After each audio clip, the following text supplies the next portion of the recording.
we are live. This is Olivier, and this is the IoT Show. Thanks for joining, guys. We'll be together for 1 hour, and we'll walk through the IoT booth. We have a huge booth this year at Build, and we're going to look at some of the cool demos of all the IoT stuff that was brought here.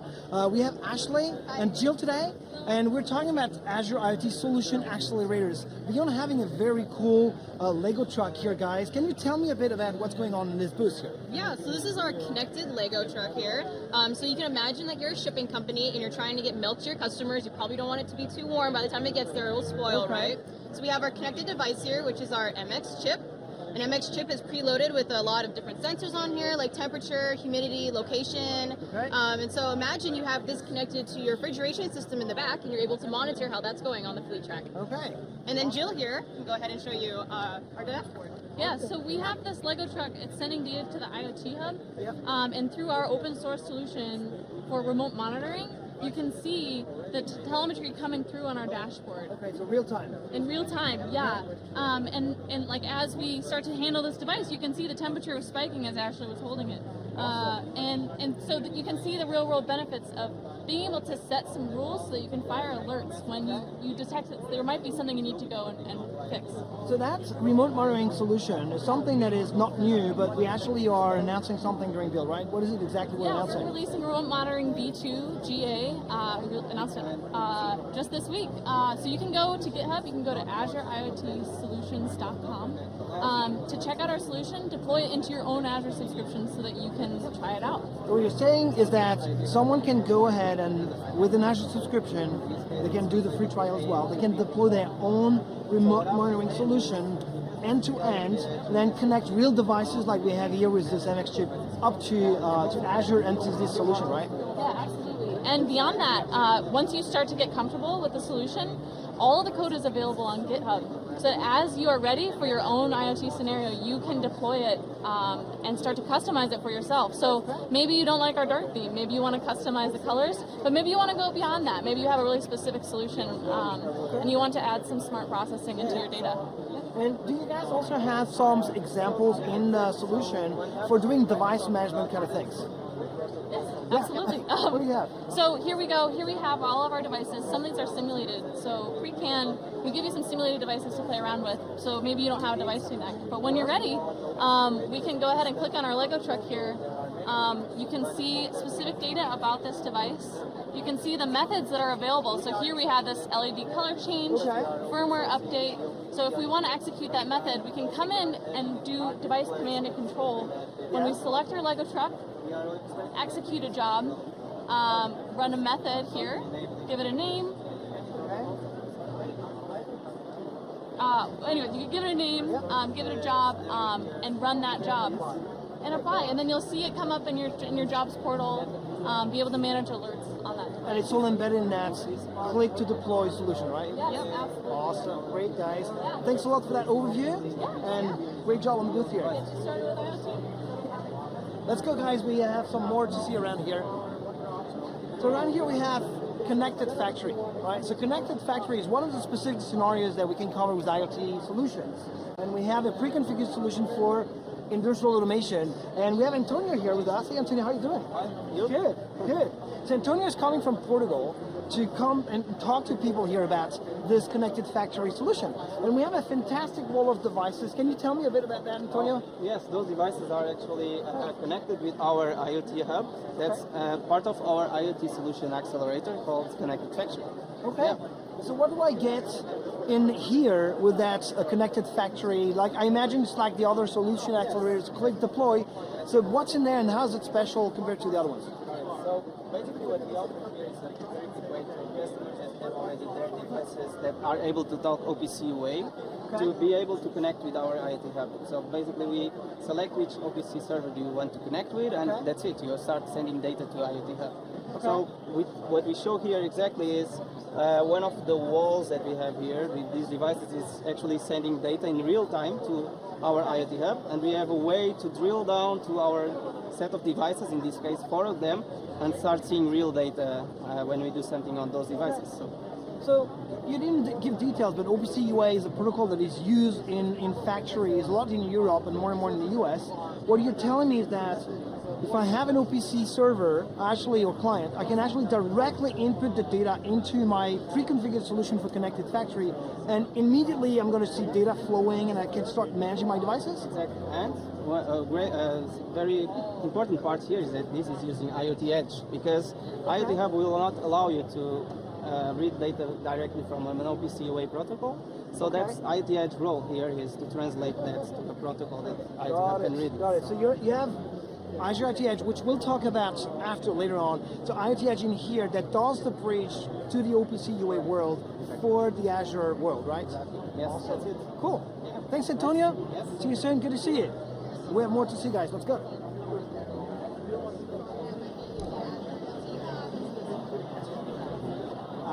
Hey, Sandeep. Hey guys. Sorry to interrupt. We're here live with the IoT Show, and we are actually talking about the various products that we have and the various demos that we have. So I'm interrupting very rudely. We'd like to get Sandeep's take onto IoT Central and what's going on in this booth, and then he's going to be all back to you. All right. Work? Okay. All right. Thank you. All right. Hi guys, online there. So we are at the IoT Central booth here. Pretty busy since morning. A lot of interest, especially on the SaaS side of things. Okay. I mean, people actually, it's really resonating that people don't want to manage these resources on their own. Okay. And the whole idea of SaaS is really, really appealing to people. So When you say SaaS, software as a service. software as a Everyone knows service, that, right? absolutely. Okay. Software as a service. Again, the overhead that comes along with managing the services, be it the cloud services or the entire suite of let's say it's analytics or be it monitoring, all of that is part of the entire solution. Okay. So people are super excited with that That's cool. entire suite. And so we just talked about the solution accelerators, which are about a set of services that are pre-deployed on your Azure subscription. Yeah. So can you present IoT Central? You just give the high-level pitch, but how different is it from solution accelerators, and why would you pick one or the other? Great question, right? So I think the key differentiator here is if you're trying to do an entire solution by yourself, if you need high level of customization or optimization for your solutions, then you need the control of the entire stack. And then pre-configured solutions or accelerator is the right place for you to start, so that you can start from there and then build off of whatever of that, right? So that is the key pitch for accelerators. For IoT Central, the other idea is we offer a fully managed service for you, right? So you have you don't have to worry about anything about your hardware or anything about your services that you run. So if you think of it, if you think of the IoT space as a pyramid, there is a high level of customization at the top, and then there is a bottom layer where you have a large set of customer base which need something right out of the box, and they don't want to manage anything. They just want something out of the box, and that is something that is really appealing for our customers there. So don't want to manage your devices, everything comes out of the box. The key scenarios of monitoring, analytics, there you go. And they can set up the device models as well there, right? So they're not constrained to a specific type of device. They can define that device model, and they can then adapt all the dashboarding. I hear there's also a way to assign permissions for certain types of users. Can you tell us real quick about that? Sure. So as I said, IoT Central is a SaaS platform. So obviously there are various segments of actual customers or users using it. There could be representatives or field service technicians. Yeah. So they might have a certain sort of capabilities they want to use. There could be actual builders. They want to sort of put code on their devices. There could be actual architects who actually want to define the entire product itself, right? So all of these have different permissions. And for example, an operator can do a certain set of things on the device itself, like change certain settings, or run a command on the setting, or do some sort of a visualization for a certain set of the devices. So that permission is restricted for those sort of for that set of customers, and they can only do those things. And while the builders on the system they can actually define the product and then go all the way down to actually managing the devices. So awesome. It's a SaaS, as I said, it's a SaaS platform, has various components to it as well. So Okay, where does it get started? the get started is on. We have a free 7-day trial. You can go to apps.azureiotcentral.com. You have, as I said, a free trial, and go there. It takes less than, let's say, 30 minutes to get started. Awesome. If you have a MX chip, Raspberry Pi, all works. Get us a device, connect it, see the magic happen. Awesome. Thanks, Cindy. Thank you so much. See you later. Thanks. Kyle, can I interrupt you? Oh, sure. Hi there. Of course, we are live with the IoT Show. Yeah. If you want to stay, you can. Yeah. No problem. Yeah, it's awesome. We're just talking about connected field service. Exactly. So, what the heck? What is connected field service, which is a dynamic service, doing on the IoT booth? Tell me. It's Well, awesome. I know, I'm but you glad might you not. asked. Right? Okay, I'm glad you asked. Connected field service brings together two important capabilities. The IoT capabilities in Azure with the field service solution that sits inside of Dynamics 365. In the past, field service was largely a function of pre-scheduled service or service that was given on demand. When something breaks, you go fix it. But connected field service actually helps us to change that model so that it can actually be predictive and proactive. So think about the information flow coming in from Azure IoT. The analytics determines that something needs to take an action. So it sends that action into connected field service. Connected field service can then use the power of Dynamics and the field service solution to decide what action to take. You might take a manual action to triage that, or you could take an automatic action to create a work order or dispatch that technician. So it's very possible that somebody could be on their way fixing the solution long before the customer knows they even have a problem. That's awesome. And like, I would assume that it's easy to hook up connected field service with any of the IoT solutions out there, right? We talked about the solution accelerators, pre-configured solutions, the IoT Central as well, and all of them have IoT Hub in the hoods. Yes. So exactly. you guys actually can be hooked up to any of these, right? Exactly. It's just natural to connect up to any of those IoT solutions offered under the Azure umbrella. Cool. That was awesome. Thanks, guys, for being here. Okay, thanks. It's good to see you. And see you soon. Okay, See you, thanks, man. guys. So now we're going across the corridor here. And I'm going to join Mike. And we're going to interrupt Mike. Hey, Mike. Hey. How you, man? All right, Good how to about see you? So, Mike, you are here on the Azure Sphere booth. Right? Yes. So, what is Azure Sphere? Azure Sphere is three things. It's silicon. Today we have a development board that looks like this. The silicon comes from Did you draw MediaTek. that? No. Say yes, no. Oh yes, yes I did. It's live, too late. Anyways. So this is a MediaTek MT3620 chip. So that runs on the development board, and there's IP security built into the silicon. On top of that, there's a secure OS, which is based on a Linux kernel, and then on top of, and your app runs on top of that.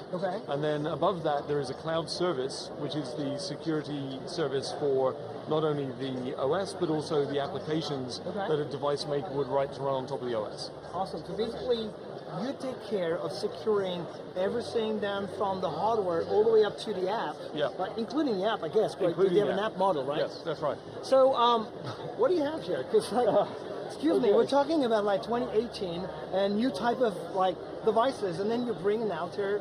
Well, Microsoft's all about back compatibility. Back compatibility. Right? So this is Microsoft's latest product, Azure Sphere, running Microsoft's first product, 8K ROM Basic. Right.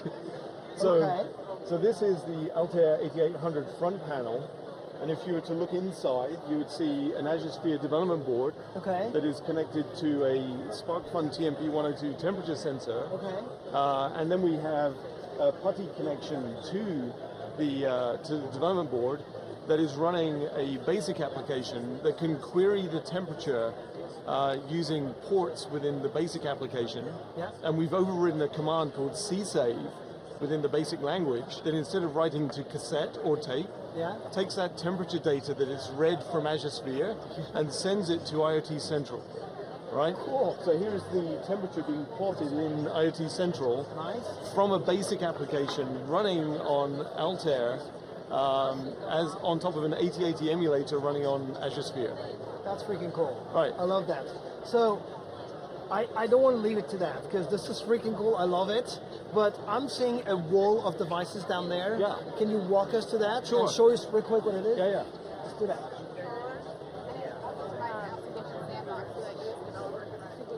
So we have a set of devices here, things like internet radio and microwave and vacuum cleaner and washing machine and so on, right?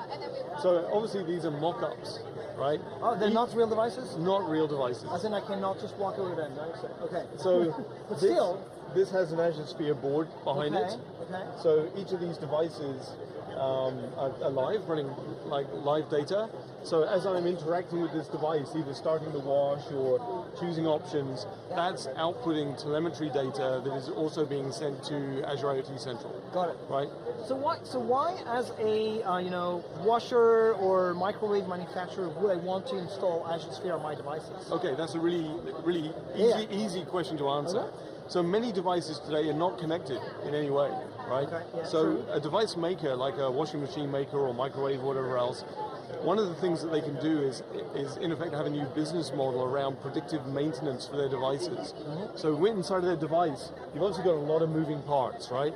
So if you can have sensors on there that look at the temperature of the water or the vibration on the drum or whatever else, then across hundreds or thousands or millions of devices, you can start to see trends across those devices and predict failure in some of your devices and pre-contact the customer and say, it looks like your device may be coming up for a failure. We can send somebody to fix that right now, rather than it failing and being down for some period of time. Makes sense. Right? But that's great not only in the consumer space, but also in the industrial space where machinery being down for a while can obviously be very expensive. Got it. And I totally understand that need of connecting these devices, but let me dive into a bit like why Sphere versus something else? Why Azure Sphere? What's the big difference? What's the big value add? Because there are other devices out there, other technology that allow you to connect sensors to the cloud and do something out of that. Right. So security is the thing, right? If you think back to October of last year, there was the botnet attack, right? Devices taken over and used in a DDoS attack, right? So there is multiple layers of security built into Azure Sphere. I'll give you one example. So if you're writing an application, there's an application manifest that goes with the application, and you put the web endpoints that application talks to in the manifest. If that application tries to talk to an endpoint that is not within that manifest, it's blocked. So even if somehow someone were to inject some code into that application, or there was an issue with that application, there is no way for it to talk to any endpoints other than the endpoint that you put into your manifest. So it's basically an unhackable device. The same is also true for hardware access. If you specify the UARTs and the GPIOs and so on that your application is using. Cool. So Sphere has been announced some weeks ago. Here at Build, is there something new, something special we're talking about? Well, this is the first time that we're giving people hands-on access to the development tools and boards. We're running our hands-on labs in about half an hour. I'm presenting a session. We're live just after that. You go to the Azure Sphere one. So I'm presenting a session on the app model, showing how to write code, talking about the security model, showing developers how to do this stuff. Got it. I think we have some hands-ons as well down there. In Tahoma 4. Yeah, awesome, cool. Mike? Great. It was a pleasure. Good to see you. I like the answer thingy. Yeah, me too. Keep the good thing coming. Let's go see another old-timer at Microsoft here. And this guy is here, and I'm going to be rude again. That's what I'm doing. Sorry, guys. Hey, Lou, how are you, man? How's it going? Good. Going well. So, Lou, people know you because they've seen you here and there. You're the guy who's doing cool stuff with Windows IoT, right? And here we have a couple of bots, cute bots. Yep. Can you tell me a bit more? I interrupted them, so I can interrupt you as well. That's okay. Can you tell me a bit about what you're showing here and what is this bot for? Well, we're here representing Windows 10 IoT Core. We've invited Misty Robotics, which was an early adopter of IoT Core. A few years ago, they were trying to build up this robot that they called the Apple II of robotics to build a stable platform for people to experiment on. They had a problem. They spent 4 months trying to build up on competing platforms, and they weren't making much progress. So they looked at IoT Core, and in 2 days were able to accomplish everything that they had done in 4 months and more. So they were sold on the product. Okay. They're actually getting close to shipping. They're running a crowdfunding campaign for their Misty 2 that they're going to deliver in the beginning of December, and it's 50% off during their crowdfunding campaign. When do I get mine? What are you showing up there? So right here, since Misty is designed for early roboticists and exploring of robots, this is for primary education, so you can just drive it around and actually get a sense of what it means to interact with robots without having a depth of knowledge for programming. Okay. However, if you want to step up, they actually have a JavaScript API, a Go, Python, and even C#, so that you can program using higher level languages. So I can actually have my kids using Scratch. Essentially, this is Do Blockly, something. but yeah. I'm gonna have my 8 years old hacking the bot using Scratch. That's cool. I like that. Eventually, you'll be able to get raw data streams off the robot, and if you want to provide higher level or lower level interaction with the robot, you can do that as well. It's got some pretty cool. I want to show you just one cool feature, Show me something. which is it has hardware extensibility points. I know, right? You can 3D print your own appendages. So if you want to have a tray or a laser pointer and go have Misty go find your cat and go play with the laser, you can do that kind of. I love that. Absolutely. Fantastic. Cool. I love that. That's fantastic. And I am going to be on the list, right? Oh, I am too. Okay. Where people can find information about that? Go to mistyrobotics.com. They have a community forums there, and you can reach out to them as well. And this is powered by Windows 10 IoT Core, one of the IoT product that we have here at Microsoft. Lou, thanks a lot. No I worries. think Misty has to take a plane right now. Yes, she Thanks does. for holding for us. No See you worries. soon. Okay, guys, we have some farming stuff to go work now. We want to have the IoT Core version.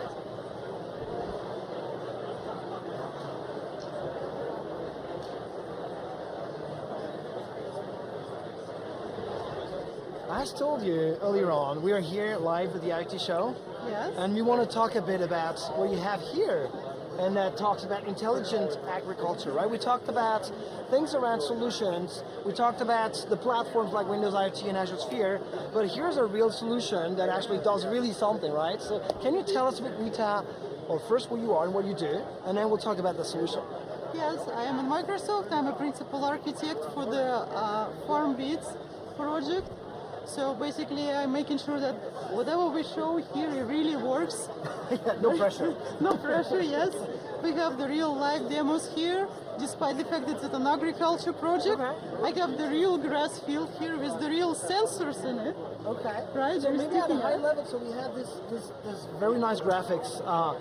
Can you tell us at a high level, maybe people don't know about FarmBeats. What is the objective of that project? So this is all comes from the requirements for precision agriculture. Okay. Right, nowadays everybody wants to know exactly, well, how much they can put moisture into the ground. Let's say there is a lot of droughts, right, droughted areas. They want to know how much water. They want to know how much pesticide they want to put, right? They want to know how organic their food is, and in this case they have to provide a very precise control over their crops. Makes sense? Some farmers, they won't even know whether their crops were flooded or not. They have to control that as well. So all that we can provide this information, and we can alert them basically in real life, saying that right now your farm, that corner is flooded, or you've got pests, or your temperature is at a certain level when you're ready to go and seed. That's awesome. So they optimize their farming thanks to all these sensors. So how does that work? Can you show me a little of how things are working, the very sensor that we have? Sure. So the sensor data get detected inside the ground, right? This application is obviously for the demo. The real application is much more sophisticated. You have to put sensor on a certain level. Once that data gets detected, it transfers to, so it's read by the microcontroller sensor box. Then data get transferred over LoRaWAN, right? We have here a little display. It gets aggregated by our small devices. It's a little up board that stays up, and this is for the data. Then that data gets transferred to the edge, where it's processed. Now the processing there, you may or may not need GPU. In this case, you can provide enough power to, let's say, everyday updates for the data, and combine heat maps where we can say exactly where the data is, where is your moisture level is, where is your temperature is, and then send alerts. So that's computed on Azure IoT Edge in the farm. So you were saying sensors, talking LoRaWAN, so that's low battery consumption and so on. That itself talks to IoT Edge gathers the information, does the analytics. Awesome, I like that. And you have a drone. The godfather of this project is right here, Ranveer. Hey, how are you doing? Hey, good. Nice to meet you. Yeah. So we are here on the IoT show. Wonderful. Hi. We're live actually. Yeah. Wow. Wow. Hello. Yeah, no, you look good. You're good. Okay, great. Yeah. So we're going through the FarmBeats project. Right. Pretty awesome. Can you tell us a bit like how did we come to create that project? How did that work? Working with partners, working with customers on these kind of projects. Right. So we started this about 3 years back. I'm at Microsoft Research. So we made a pitch to our management saying that this is what Microsoft should do. It's a key IoT vertical. There's a big need for this. The world's food production needs to increase by a big amount. Yeah. And the question is, how do we get there? Right now, if you look at digital transformation, most people are focused on retail, home, enterprise, but agriculture is one of the key verticals where, in fact, there was a study where people looked at 23 different verticals in terms of digital transformation, and agriculture was ranked 23 out of 23, paired with forest hunting. So hunting and agriculture were like the lowest ranked in terms of digital transformation. What that meant was that we needed key innovations which didn't exist in order to enable agriculture to achieve the digital transformation. In particular, what we wanted was to build a system that can allow farmers to take the benefits of data-driven farming. That is, right now, most farmers, they just shoot in the dark, make guesses about what's going to happen. With this system, we are providing a low-cost way to get a lot of data to the farmers, to get them so that it's no longer guesswork from them. It's actually real data. But let me ask you, is it like farmers are going to say, hey, I'm going to install that system, and I'm going to install myself, and I'm going to run it myself? Or actually you have a model where they can actually go through a vendor that's going to do the installation, do the management, and just give them the dashboarding of all the things, right? So with this, it's mainly a platform for developers, where what we are doing is, we are building a platform where you're able to gather a lot of data that previously didn't exist using the TV white spaces, using the IoT Edge. But if you think of it, everything on IoT Edge is running in Docker containers. So what this means is that we can enable, if partners have a service based on that data that they're running in Azure, we can easily run it on Azure IoT Edge and start providing that service to the farming community. I'll give you an example. There's a company called Slant Range, which is really cool. What they build is, they build these unique sensors for drones. And we were showing that at HMI, where on a DJI drone, you could put this slant range sensor. I was presenting at a conference, and Slant Range was like, hey, if you have this you have this IoT Edge platform, our stuff, we can put it in Docker, and then you can run it on IoT Edge. For us, it was easy. In the FarmBeats platform, we could take what Slant Range had and put it in a Docker container as part of the FarmBeats pipeline. So the message for developers here is that now we have a way to gather a lot of data from the farms that didn't exist before. Now come with your latest and greatest AI ideas, build on top of that data, and we would love to expose that on top of the FarmBeats Azure IoT Edge and the cloud, and start providing new services to farmers. And the kind of services you could provide could have real impact. That's what we are seeing when working with the farmers, with the agricultural companies. They all want this. This is a big need, not only for the industry, for the world, for all of us. All of us eat food. We need better food, I'm glad we got you a demonstration for all that cool stuff. I think it brought a lot of attention onto IoT Edge as a technology, but I think the concept of extending the capabilities of AI and bringing them to the edge actually is something we're going to dig into, what I think is key to all of that. Right? Ritas, thank you very much. Thanks a lot. See you soon, guys. We're going to go around and we're going to actually talk more about Intelligent Edge with some other folks that we have just here. So, on this side of the booth, actually, we have things related to Intelligent Edge and Azure IoT Edge itself as a technology. And I'm going to try and get into that discussion again so we can get some insight. Can I interrupt you for a second? So we can actually have we have a live interview with the IoT Show. You can stay around if you want, no problem. Hey, how are you doing? Nice to meet you too. Nice to see you. Right? So we are actually going around the demo and we're talking about the various cool IoT stuff that are going on here. We just saw the FarmBeats project, started talking about Intelligent Edge. Intelligent Edge and IoT Edge and so on. And here we have another very cool demo that I would like for you to run me through so that we can actually see how that's going. Look here, right being press here. So I pressed and attack value is changed, and part right is light up. This is because this sensor is Hitachi strength sensor. Hitachi strength sensor. Yeah. So what does it measure? It measures the pressure on object, the... object strain. Strain. Yeah. So then I add the strain to this whiteboard first. Okay. And can detect the strain value of this object whiteboard. Okay. After that, this strain data is sent to this open blocks. This is the enterprise supported gateway device. This is very small, but Debian OS is running on here and analyzing strain value in real time. If there is anomaly detection, anomaly data, right up, part right, this part right and right up.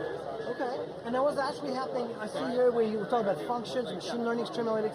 That's because we're running Azure services that have been developed in the cloud on this tiny device here on top of Azure IoT Edge. Yeah, exactly. Running Linux. Yeah. I like the little thing right here. Yeah, thank you. And of course, Windows 10 IoT also can run on this gateway device. Usually, you use Azure Stream Analytics in cloud, but you can deploy Azure Stream Analytics machine learning to edge device. Okay. Yeah.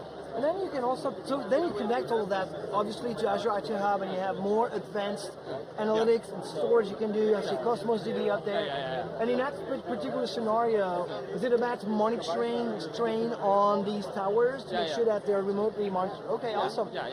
Awesome, cool. That was very insightful. Thanks a lot. Thank you so much. Thank you so much. And we're going to see some more IoT Edge goodness, and we're going to be down there. Let's go. Guys, how are you? Good. We are live with the IoT Show, streaming on Channel 9. Okay. And we're going to actually just interrupt you for a second, because I want to talk to that man. He's That's perfect. Thank you, guys. Manuel? Hi, Olivier. How are you? Pretty good. Good to see you again on the Channel 9 IoT Show. So we are here on the Azure IoT Edge booth. So we talked about IoT Edge in certain scenarios, like we talked about FarmBeats.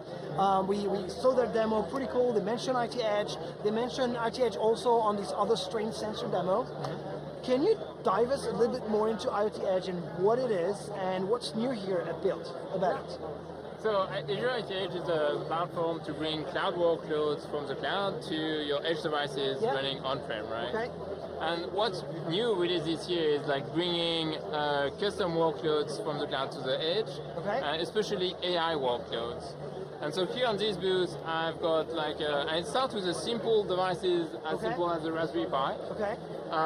We actually announced and gave out a couple of dev kits based on the Raspberry Pi from Seeds here. Oh, yeah, and it's on the catalog. It's on the catalog. It's on the catalog. There are samples published on AzureSamples.com so that developers can just hit the ground running. And here, so this is our cheapest device running Azure IoT Edge. Okay. But it's already powerful enough to do AI, right? So I've got a demo here. You say it's the cheapest one. So what does IoT Edge require to run? I got the question many times. What do you need to run IoT Edge on something on the device? So you need Windows or Linux operating system. Okay. And then you need to have Docker. Okay. This is our packaging format right now to push workloads from the cloud to Edge. Okay. And then from there on, you just need Python, which is usually pretty easy to install as soon as you've got Docker or Windows or Linux. Okay. And then you can install Azure IoT Edge. So it runs on pretty much anything that can run Docker, right? Yeah, today. exactly. Okay, makes sense. That's here, what are you doing with that banana? So I'm doing an image classification. Okay. So it's using the custom vision service from the Going Chip Services team. Okay. So in the cloud? In the cloud. So you upload pictures of apples or bananas. Okay. And you label them, like this is an apple, this is banana. So that's how you teach the computer. You train everything in the cloud. Yeah. And then there's a new export button in the custom vision service. I think we saw that at the keynote, right? I think Jeff demoed that during Scott Booth's keynote on Monday. Yeah, the Scott or no Scott, it's the same demo here. Okay. And so there's a new export button directly from the Custom Vision website where you can now export as a Azure IoT Edge container. Okay. And so that's what I've done. And I also written a camera module that sends all the frames to the Raspberry Pi. It runs a Custom Vision module. Okay. And now, so this is banana. It may not be easy to see, but this is banana. And this is an apple. And this is the apple. Nice, fantastic. Yeah, right. You discovered that. So, another question I had about IoT Edge is actually the availability of the hardware. So you mentioned the kit right now, right? But can I run it on my PC as well? Absolutely, and that's actually your inner loop for your developer workflow is to set up your developer environment on your PC with Docker running on your PC and have a VM run up on your PC. That is your edge device. Got it. And so that's how you iterate quickly. Any tooling you recommend to make your life easier as a developer? VS Code and Azure IoT Edge extension in VS Code and the Docker extension in VS Code. That way you can see all your modules running on your local machine from the extension. Awesome, Emmanuel. That was a great introduction to IoT Edge. We have more IoT goodness to go watch, and I think we have 20 more minutes together. Hang on, because that's not finished. Let's go.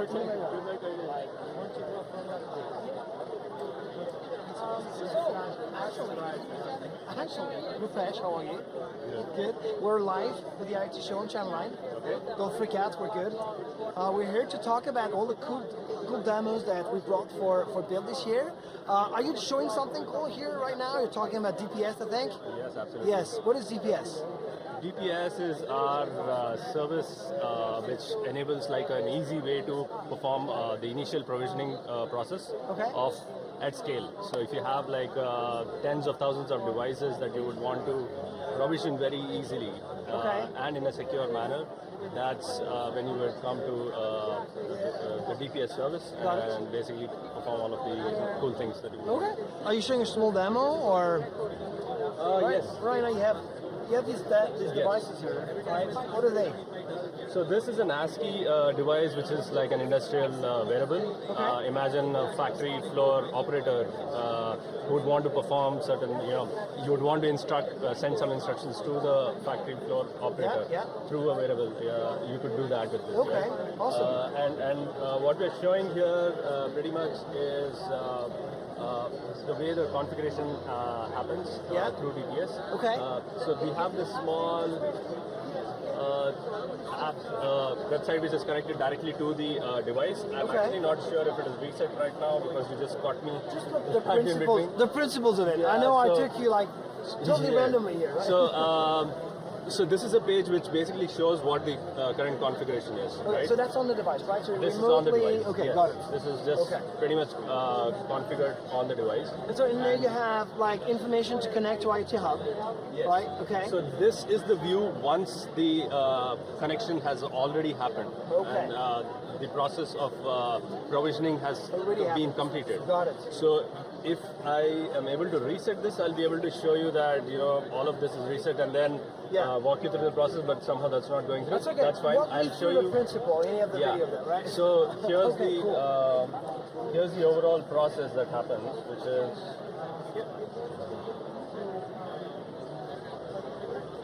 Okay. So here we have 2 or 3 different IoT hubs. There is your business logic which is running in the backend, and then you have this device provisioning service, right? So this one comes out of the factory. Yes.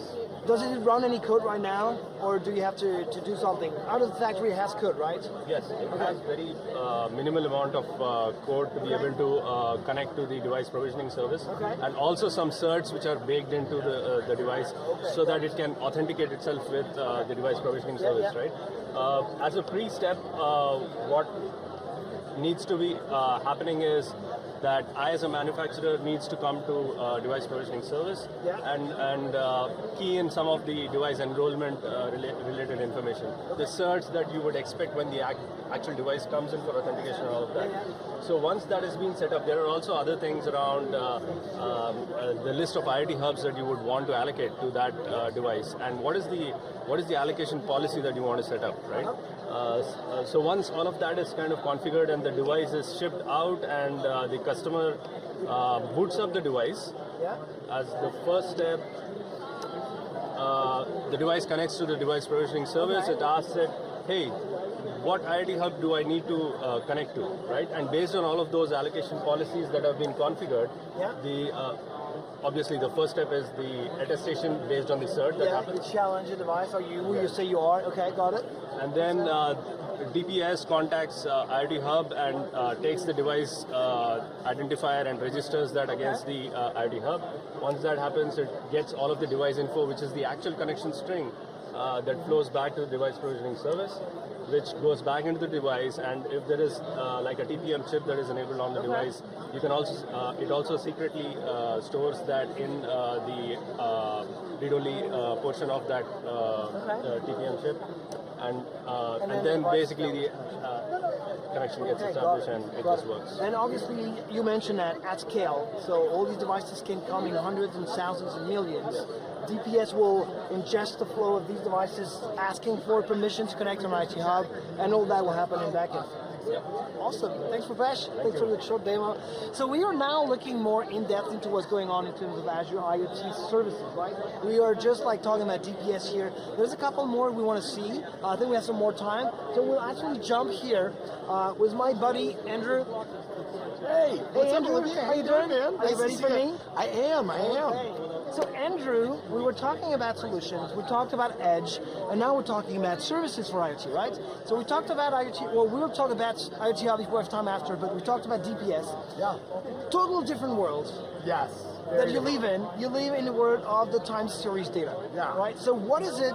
What is time series insights? How does it fit in IoT, real quick? Yeah, so time series insights, fully managed platform for storing, visualizing, analyzing time series data. Fits in the IoT platform because IoT data, you don't really care about a moment in time, you care about the behavior over time. So you can understand why something happened, what something is doing today, and where it's going in the future. Okay, yeah, makes sense. You have a short demo for me? Because here we are build, right? So we talk to developers, you show demos. Yeah, absolutely. Okay. So what we're showing today is a JavaScript control library, which we've brought into kind of a state of preview. It's not like a GA today. It's not a big announcement. However, what we've done is we've lit up a series of visualizations as a little bit of a living document. And you'll notice things like line charts, bar charts, pie charts. We have things where you can do discrete events and state events, so what was happening over a set time. We even have things like grids and heat maps that you can light up. And what we've done is we've actually added the ability to just get into developer tools.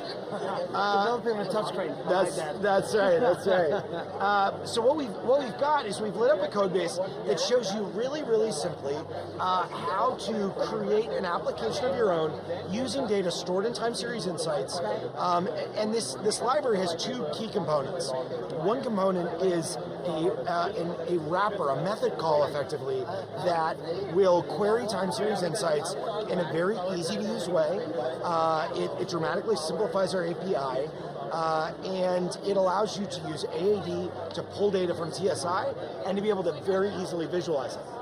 The second component of the library is another method call that takes any time series data given to us in the form of JSON and allows us to visualize that. So, just to show you one quick example of how simple we've made this, with this example, this amount of code, effectively 18 or so lines, we create an aggregate expression, we send two aggregate expressions to TSI in a batch, we transform them back into JSON that's amenable to graphing, and with 3 very short lines of code, we get this.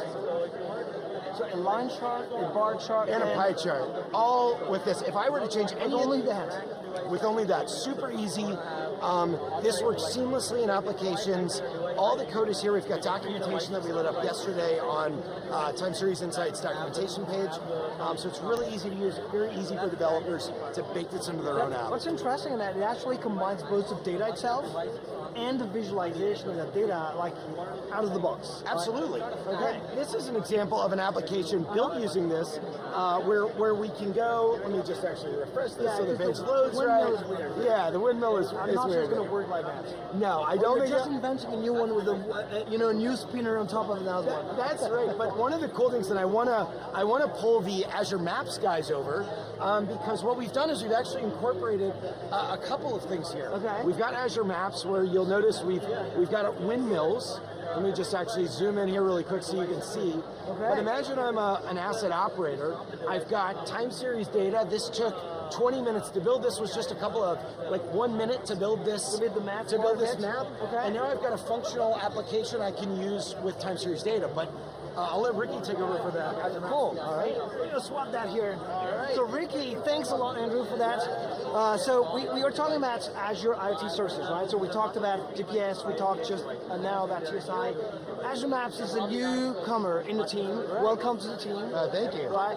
So the integration of Azure Maps in that application was pretty straightforward. Can you give us a high-level pitch? You have basically 2 minutes. All right. So with IoT, you have these devices, you have all those sensors. Well, you have all that data, and there's two important components about that. The first one is the time component, which we just heard about.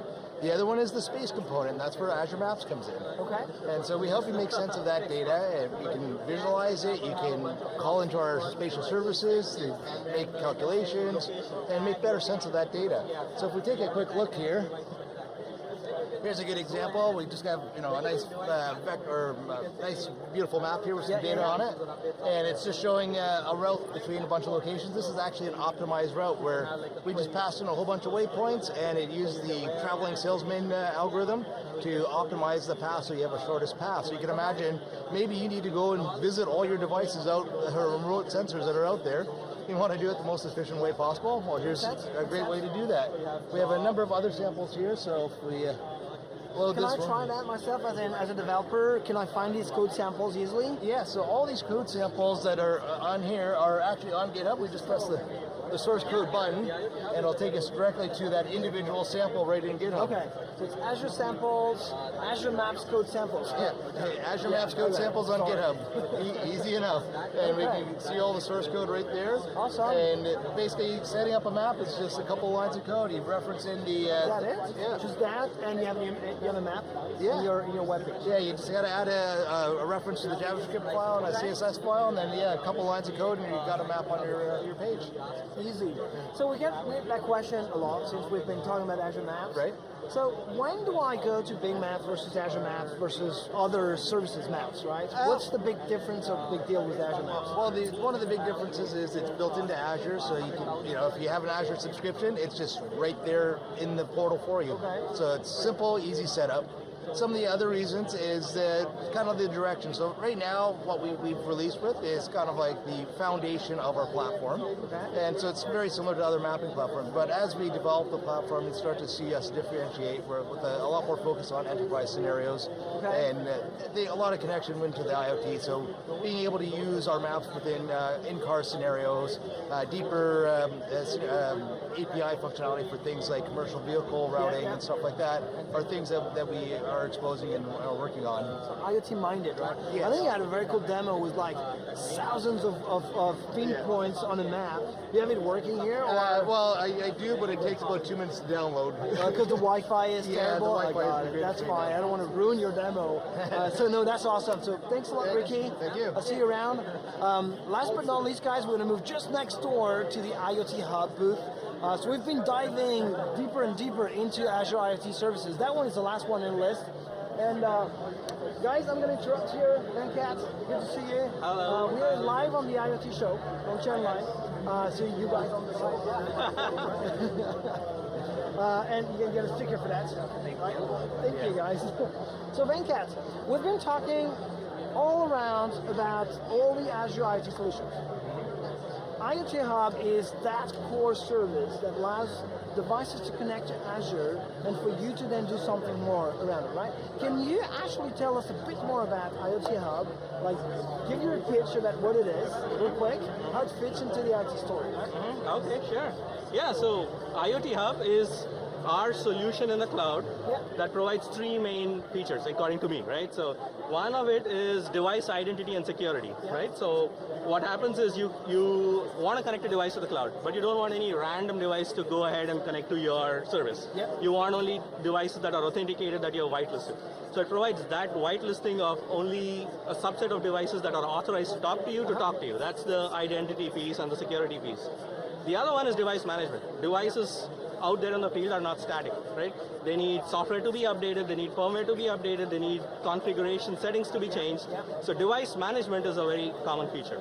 So that is the second thing that IoT Hub provides. So you can select a group of devices and say, I want to update my OS on them, I want to update my firmware on them, and desired properties. You can do that.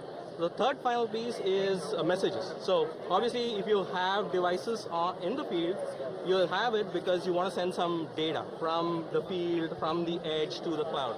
So this is where the messaging part of IoT Hub comes in, where devices can actually configure or organize whatever data that they're observing in the environment, put them in messages, and send them to the IoT Hub. And once they're in the IoT Hub, the power of the cloud is in your hands, right? So you have Azure Functions, D-Power, you have storage, you have Cosmos DB, and all sorts of things. So these are the three main things, I would say. How easy it is, I know like our audience knows about IoT because they're following the IoT show. How easy is it to connect to other Azure services? Once you have your data in the IoT Hub, do I have to implement my own app or web app to actually pull the data out of IoT Hub, or do you have other ways to do that? Yeah, we have a bunch of ways. So actually, it makes it very easy. So we have, for example, event hubs, event grid, the various messaging formats. So we have first-class connections with various services like Blob Store and things like that. So no matter what your use case is, you can quickly configure that service to talk to the data that comes on the IoT Hub. Okay, cool. So we had some craziness earlier today about the button. Yes, the button. We have an IT button. I think a partner of ours created that fantastic thing. So Texmo is the company that built that. And the principle that you press on that button and something awesome happens, right? Jeff Ashley Holland demoed that during the keynote on the first day. That one actually, I think, sends a tweet, right? It does, exactly. So where can people get some information about that button and other kits that they can start with, IoT Hub and development for IoT? Sure. So Azure Catalog would be the place to go to. For the button specifically, if you're interested, we have a really easy URL to go to. So it's aka.ms/button. Okay. So I can. So if you just go there,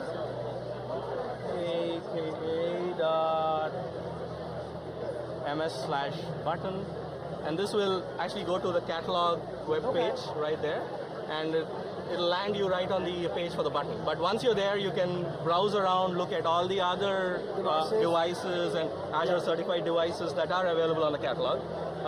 In this case, you would go to the button specifications, and if you're interested in the button to get your feet wet, you have a Getting Started link right here on the right.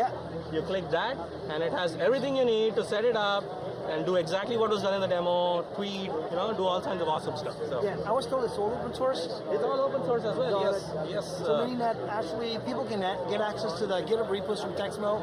They can have all the, the PCB graphics, diagrams, schematics.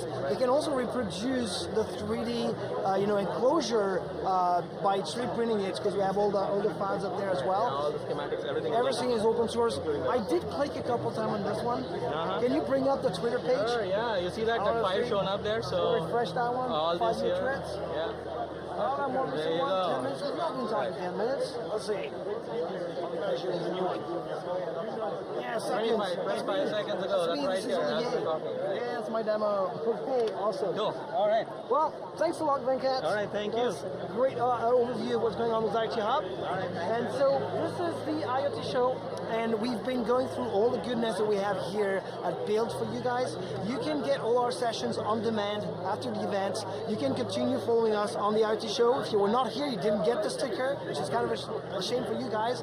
But we'll be happy actually to give you some at some other events. That was Olivier directly from the Azure IoT booth, and I hope to see you soon on the IoT Show, guys. Thank you.